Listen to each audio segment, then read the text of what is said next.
జై ఇంటికి వచ్చి అప్పుడే పడుకున్న జానుని చూస్తూ లక్ష్మితో, ఏంటి జాను ఇంత ఎర్లీగా పడుకుంది అని అనగానే, ఫీవర్గా ఉన్నట్టుంది బాబు, హెడేక్ కూడా ఉన్నట్టుంది, అందుకే పడుకుంది అని లక్ష్మి జైతో చెప్తూ ఉండగా, అవునా అని జై అంటూ ఉండగా జాను లేచి కూర్చుంటుంది. కాస్త జెండు బామ్ ఉంటే ఇవ్వండి అని లక్ష్మిని అడుగుతాడు జై.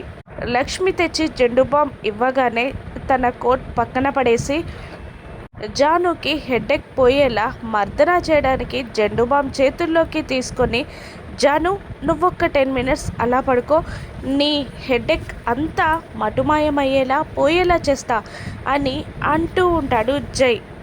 పర్లేదు సార్ నేను రాసుకుంటాను అని అంటూ ఉంటుంది జాను. పర్లేదు జాను నేను రాస్తాను అని అంటూ ఉంటాడు జై.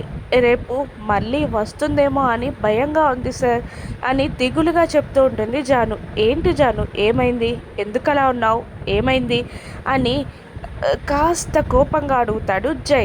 దాంతో కాలేజ్లో జరిగిందంతా చెప్పేస్తుంది జాను. జాను విశ్వ ఇద్దరు ఒకే బెంచ్ పై కూర్చోగా లెక్చరర్ వచ్చి ఇలా అనౌన్స్ చేస్తాడు, ఈరోజు క్లాసెస్ లేవు అని అనగానే అందరూ షాక్ అవుతారు.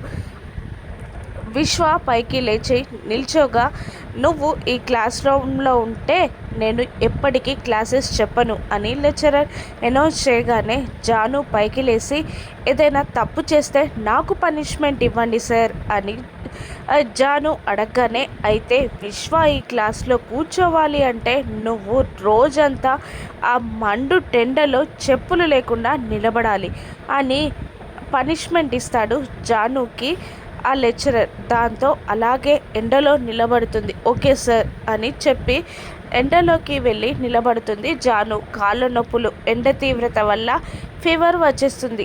జరిగిందంతా జాను చెప్పగానే కోపంతో పిడికిలి బిగిస్తాడు జై.